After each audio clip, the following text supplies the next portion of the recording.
Orang-orang yang punya alasan terlalu banyak tidak pernah berhasil dalam bisnis. Jadi tidak boleh punya alasan terlalu banyak kalau betul-betul mau terjun dalam dunia bisnis. Alasan tidak boleh. Tidak ada uang tidak jadi masalah. Bupati tidak jawab proposal tidak jadi masalah. Dewan kasih janji tapi tidak kasih tidak masalah. Saya tahu saya siapa. Dan saya tahu saya ada di sini untuk apa. Yang tadi kita awal belajar itu yang penting. Manusia kelompok pertama ini, dia sebenarnya punya niat untuk buat bisnis, tapi punya alasan terlalu banyak. Punya alasan terlalu banyak. Tidak ada modal jadi, tidak dana desa belum cair jadi, dana desa itu kok nenek moyang kasih kah? Atau bupati belum jawab proposal jadi, atau Pak Dewan ada kasih janji, itu yang saya tunggu ini. Ini orang-orang ini punya alasan terlalu banyak. Saya minta maaf, saya sudah alami dalam dunia bisnis, orang-orang yang punya alasan terlalu banyak tidak pernah berhasil dalam bisnis. Yang kedua, kita orang Papua selalu bilang bahwa saya tidak ada modal, dan saya mau bilang modal itu sebenarnya apa kah? Modal itu apa? Hah? Dan awal, cuma harus lupa. Kalau kita bilang dan awal. Yang kita mengerti yang lain, modal itu apa? Modal itu uang. Tidak ada. Kalau tidak ada, untuk apa kita tunggu? Hidup saudara dan saya itu yang penting. Tuhan kasih kita mata, kepala, otak, tangan, kaki, semua lengkap. Uang tidak penting. Tapi uang akan penting saat-saat tertentu. Tapi Tuhan ciptakan kita punya gambar. Kita ini sudah gambarnya Tuhan yang luar biasa, itu yang modal. Itu adalah jati dirinya orang Papua yang tadi kita sudah belajar. Kita benar-benar dari sumbernya sendiri, itu sangat penting untuk memulai bisnis. Bisnis itu tidak terlalu sulit kalau kita sudah mengerti dua hal itu. Jadi manusia pertama, kelompok pertama itu orang-orang yang mau mulai bisnis tapi punya alasan terlalu banyak. Mau mulai tapi aduh, siapa anak dia minta uang sekolah jadi saya kasih dia jadi, atau anak-anak aduh saya putus cinta jadi uang ini saya bagaimana, itu tidak boleh. Hidup itu penting. Tidak ada uang tidak apa, tapi saya Tuhan kasih kesempatan untuk hidup dan saya akan berusaha. Tidak boleh punya alasan terlalu banyak. Dan saya sudah uji coba itu. Saya dulu kecewa. Saya kecewa karena saya punya uang sendiri, dia saya kira dia akan kasih uang untuk pergi lanjut sekolah. Tapi dia tidak kasih uang dan saya menyesal. Tapi ketika saya mengerti tentang hidup saya penting, saya memulai sendiri. Sekarang saya sudah punya uang cukup untuk saya lanjut sekolah dan tidak perlu dia harus kasih uang. Tuhan sudah memberkati hasil usaha itu. Jadi tidak ada alasan untuk tinggal, saya tidak ada modal dan tidak usah, tidak boleh. Kalau betul-betul mau terjun dalam dunia bisnis, hidup penting dan mulai hari ini kita harus gali tangan. Saya ada bangun 1 triliun di sini. Dan teman-teman akan kaget kalau saya bilang 1 triliun.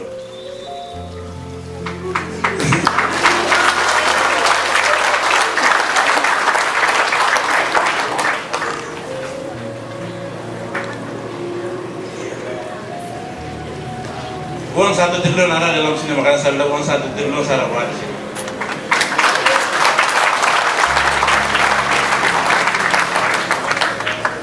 Saya mau kasih pilihan ke teman-teman. Kalau saya suruh teman-teman pilih yang mana? Bibit. Yang isinya kan yang ini? Bibit. Bibit. Yo bibit tuh yang mana? Oke, yang jawab bibit dulu. Kenapa pilih bibit ini? Bisa tanam ada hasil. Coba satu orang saja jawab, Kak. Hah? Karena akan suka buah. Coba ada perempuan. Kita udah close untuk ada perempuan. Terima kasih. Yang di sini.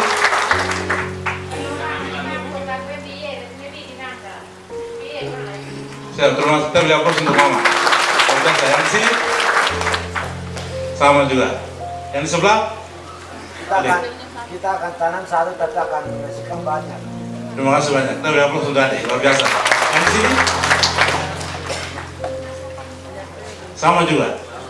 Baik, terima kasih banyak. Saya rasa kalau sudah tahu ini saya tidak perlu lanjut pelajaran bisnis dan saya harus turun sekarang. Karena sudah tahu untuk apa kita lanjut bisnis. Uang 1 miliar ada di sini.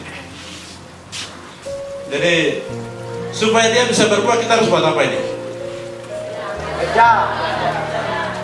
Kerja apa lagi? Kerja sini. Oke, kalau begitu sudah keluar saya sudah mulai kerja sekarang. Dan saya rasa terima kasih banyak, terima kasih teman-teman semua. Pelajaran sudah awalnya sudah fondasinya sudah kuat, jadi hasilnya sudah memuaskan. Saya rasa ini kesimpulan dan saya harus turun sekarang. Jadi sudah tahu apa yang kita harus buat. Kita harus kerja, pasti capek. Resikonya terlalu banyak, butuh waktu. Tapi cara kerja Tuhan dengan cara begitu. Tuhan yang sediakan tanah dan Tuhan juga yang sediakan bibit. Tapi Tuhan mau kita harus ambil tanggung jawab. Kita harus babat rumput, gali tanah, tanam. Tapi Tuhan punya bagian untuk menentukan isinya. Kita tidak tahu isi berapa banyak yang akan ada dalam satu amor balai itu. Tapi Tuhan yang tentukan. Saat kita gali ada Tuhan terima kasih isi terlalu banyak. Setelah itu Tuhan kasih kembali ke kita. Kita kelola, kita masak, kita makan, kita dapat kekuatan. Kita kerja untuk Tuhan lagi. Cara kerja bisnis hanya simpel itu saja. Jadi untuk apa kita terlalu banyak waktu untuk belajar teori ekonomi? Saya punya bagian, saya buat, Tuhan punya bagian, Tuhan akan buat. Dan minta maaf, orang yang malas kerja, Tuhan tidak akan memberkati Anda. Ekonomi ini tidak akan turun seperti begini kalau kita tidak tanam. Jadi kalau tidak berusaha untuk tanam baru berdoa percuma, Tuhan tidak akan jawab. Orang yang pemalas kerja jangan berdoa, Tuhan tidak akan jawab doa Anda. Dan minta maaf, saya bukan pendeta tapi saya sudah alami. Jadi kalau mau mulai bisnis silakan berbisnis. Tuhan akan menentukan isi itu. Tunggu apa lagi? Kita tidak harus tunggu bibit ini dari Jakarta datang. Bibit ini yang saya baca di rumah ini, di pinggir rumah. Tuhan sudah taruh bibit di setiap kita yang ada ini. Talenta potensi yang Tuhan taruh. Kita mendapat dari sumbernya sendiri, mungkin teman-teman sudah belajar. Itu yang saya bilang, untuk apa saya harus mulai cara teori terlalu banyak kalau sudah tahu ini. Dan kita punya bagian tidak buat, minta maaf, Anda jangan berdoa karena Tuhan tidak akan berkati Anda. Orang pemalas Tuhan tidak pernah berkati, itu jelas. Jadi kita jangan lihat tidak orang-orang pendatangnya, karena Allah Akbar terlalu banyak ini. Mereka berusaha kayaknya terlalu banyak, tapi jangan takut dengan mereka. Tidak berbobot. Mereka punya uang terlalu banyak, tapi tidak akan bertahan lama. Kita mungkin mulai tanam hari ini, tapi uang 1 miliar ada di sini, kita akan naik terus. Tapi caranya bagaimana saya akan bicara sebentar. Tapi dari teman-teman kalau suruh lanjut, saya lanjut, kalau turun. Maksudnya karena saya punya jam sesuai dengan undangan sudah jam 5 harus selesai. Jadi karena kita orang bisnis harus ikuti waktu, tidak bisa tidak ikut waktu.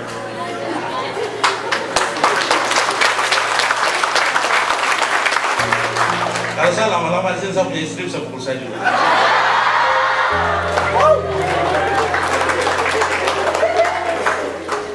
Jadi kalau betul-betul mau terjun dalam dunia bisnis, jangan terlalu banyak main-main dengan teman-teman yang tidak penting. Tidak semua teman itu akan membantu Anda dalam bisnis. Orang tidak apa, mulai kasih sudah bikin kopi, nih. Bisnis dan keluarga. Kayaknya ini terlalu jauh dengan kita orang Papua, tapi mau dan tidak mau harus buat itu.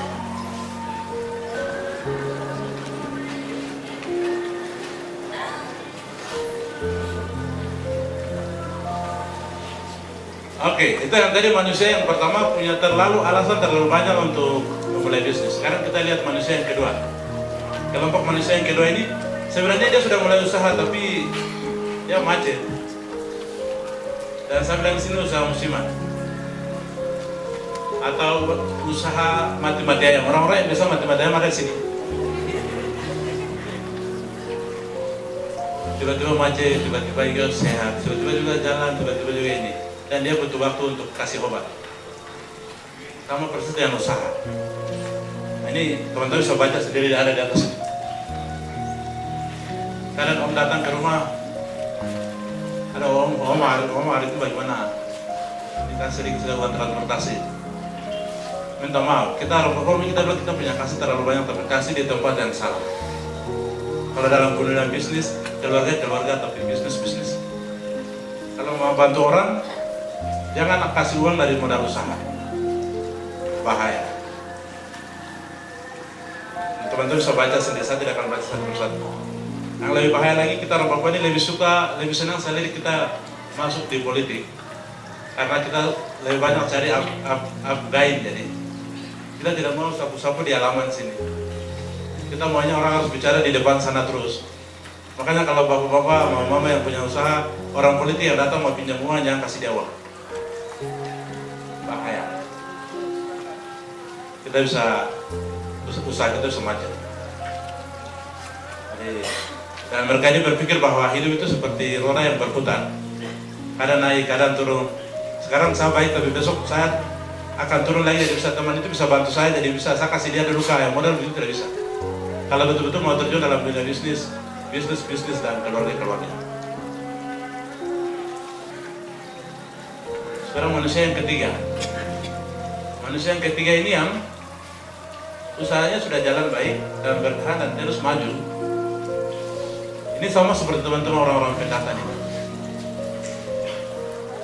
Mereka ini yang biasanya disebut dengan entrepreneurship, orang-orang yang betul wirausaha. Terus saya tidak akan bicara terlalu banyak teori, tapi kita terjebak di dalam mereka punya rumus ini yang saya akan bicara di sini. Jadi entrepreneurship adalah orang-orang yang mampu mengelola masalah atau kelemahan menjadi peluang. Jadi kita punya kelemahan yang menjadikan orang pendatang punya peluang dan kita bisa kasih habis uang. Yang kita punya uang mereka bisa ambil semua itu. Ada beberapa hal yang saya sudah tulis di sini dan saya sudah alami. Saat kita orang Papua kalau beli, dia ibu atau bapak yang ada dalam kios dia bilang, bos, ada bos bagaimana bos? Bos bagaimana? Ini uang dari dompet keluar saudara-saudara kita tidak pernah rasa. Nah, model begini orang-orang ini tidak cocok untuk jadi usaha. Kadang kita punya uang sedikit tapi mau ingin beli banyak. Punya uang sedikit tapi mau ingin beli banyak. Ini sama saya seperti orang yang pemalas kerja tapi mau ingin makan banyak. Orang pemalas sebenarnya tidak boleh kasih makan menurut firman Tuhan. Itu loh Pak. Ini sama seperti kita sudah punya uang sedikit tapi kita boleh-boleh orang-orang yang punya kios untuk kasih barang banyak. Itu bahaya, stop mulai hari ini. Jadi kadang-kadang orang-orang pendatang memanfaatkan peluang ini. Dia kadang, bapak saya ada taruh bonus 1 moka itu ya. Akhirnya kita bilang, orang itu biasa kasih saya lebih, jadi saya besoknya mau ingin beli di situ terus. Jadi kasih tahu anak-anak beli di situ ya, biasa kasih banyak itu ya. Kita buang sedikit, kita mau ingin dapat banyak, mudah begini bahaya.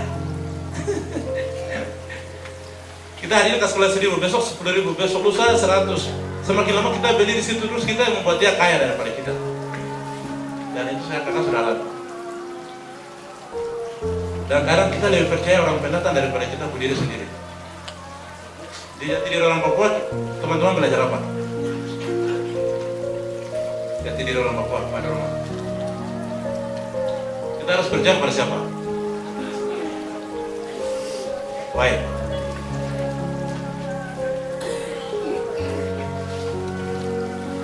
Kita kadang lebih percaya orang pendatang daripada kita berdiri sendiri. Bahaya sekali. Makanya kadang-kadang kita kepala desa ini setelah ambil dana desa, dia bisa tipu sama orang pendatang. Ini ada orang mulu kepala desa, satu dia ada buat sama saya gitu. Dia taruh uang 30 juta sama saya, kios. Saya bilang, bapak mau ambil 30 juta kapan? Dia bilang bulan depan. Oke. Saya manfaatkan uang 30 juta itu, saya belanja barang kios, saya kasih masuk, dan uang 30 juta itu kembali dalam 1 minggu juga. Berarti uang 30 juta saya sudah taruh, dalam berapa bulan itu saya sudah bikin yang lain lagi. Orang pendatang sebenarnya sekarang ini mereka ada bikin begitu. Jadi kepala-kepala desa yang masuk ke sini tolong jangan diterbang sama orang pendatang. Kalau ada yang masuk, tapi mungkin pemuda-pemuda ini ada yang mau jadi rencana untuk kepala desa, tolong jangan pernah diterbang sama orang pendatang. Kita bilang kita harus minum dari sumbernya sendiri dan kita harus berjuang untuk kita punya ini. Baru untuk apa lagi kita mau kasih barang begitu untuk orang pendatang? Aku ada mah. Oh, ada hubungan apa dia? Jadi teman-teman, kita sudah dibunuh secara ekonomi. Kita harus tahu itu. Kita rasa saya itu ada yang hebat saya ini, tapi dalam ekonomi kita sudah dibunuh habis. Bahaya. Semua yang kita punya mereka sudah ambil. Jadi, tapi kita punya peluang untuk kita harus bangkit lagi. Saat kita buka kios, saat saya tahun 2015 masuk ruko, dan orang-orang pendatang mereka tertawa, orang ini akan bertahan atau tidak. Orang yang punya ruko dia bilang saya begini, Bapak, orang-orang di tetangga kiri kanan mereka bilang orang Papua itu tukang mabuk, jadi tidak akan lama bertahan di situ, nanti bahaya. Kita punya usaha yang lain bisa menggabung kita gitu. Jadi jangan kasih dia kesempatan untuk masuk ke ruko sudah. Tapi Panca itu dia kasih saya kesempatan untuk masuk ruko dan saya bertahan. Saya bilang terima kasih. Saya akan buktikan bahwa saya beda dengan orang lain.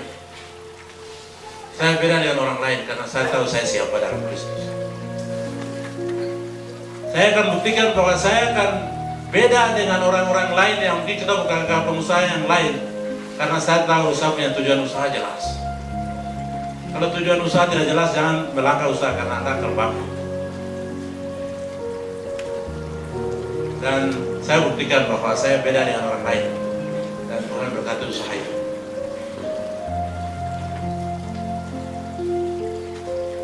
Saya akan lanjut lagi. Ini mungkin terlalu banyak.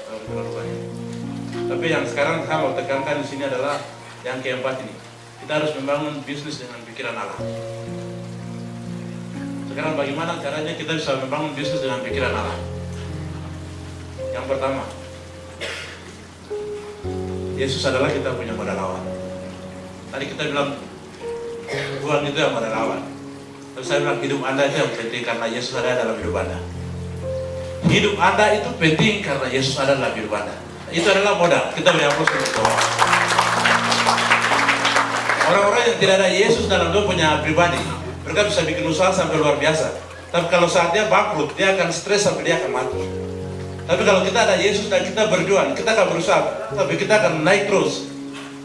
Dan saat kita bangkit, kita bilang Tuhan terima kasih karena ini adalah rencana-Mu. Dan kita akan bangkit lagi. Jadi kita yang orang-orang yang hadir dalam ini adalah orang-orang luar biasa. Kita akan jadi orang-orang pebisnis yang luar biasa kalau ada Yesus dalam kita. Karena itu adalah modal Allah. Dan kita tidak akan stres kalau terjadi apa-apa. Jadi jangan takut untuk karena sudah ada Yesus dalam kita semua. Kalau tidak ada Yesus, jangan langkah bisnis karena Anda akan stres. Bahaya, tantangan terlalu banyak. Dan saya sudah alami itu. Kalau tidak ada Yesus, bahaya. Lalu saya percaya kita yang ada di sini orang-orang yang sudah dipilih secara khusus. Dan tadi awal Bapak sudah bicara bahwa penting. Dan Yesus ada dalam pribadi kita, itu adalah modal awal dan modal akhir juga. Saat kita bangkrut juga kita bilang Tuhan terima kasih karena Tuhan yang memberi dan Tuhan yang mengambil. Saya tidak akan stres dengan hal itu. Jadi luar biasa. Jadi sekarang kita tunggu apa lagi? Saya tanya ini, kita tunggu apa lagi? Tunggu apa lagi? Sekolah dulu? Atau jadi DPR dulu? Atau jadi apa lagi? Karena Tuhan tunggu, hanya Anda harus bergerak mulai dari hari ini. Tuhan tidak tunggu harus sekolah dulu baru bergerak. Kalau mau jadi bisnismen, tidak butuh persyaratan. Orang S3 boleh juga, tapi tidak butuh itu. Anda yang tidak sekolah, Anda yang datang dari kampung, maupun yang kota, yang tidak ada orang tua, Anda sudah punya modal Yesus. Untuk apa kita harus tunggu lagi? Memang dari profesi yang saya punya beda, saya guru. Tapi waktu itu kakak beralih untuk ke dunia bisnis karena kakak termotivasi dari Bapak Presiden Baptis. Kita harus memulai dari sumber kita sendiri. Waktu itu kakak ada punya visi untuk buka sekolah. Tapi orang-orang akan mengajar ini siapa yang harus kasih angka sabun. Nah, jadi sebenarnya dari situ berawalnya. Jadi saya tidak tahu, saya bukan orang bisnis, saya bukan sarjana ekonomi. Saya sarjana pendidikan. Terus saya terjun di bisnis karena kita harus memulai dari sumber kita sendiri. Kita mulai dari guru, kita mengajar, kita punya anak, kita juga yang harus kasih sponsor. Pemerintah mau kasih atau tidak itu urusan. Seperti itu aja. Terima kasih.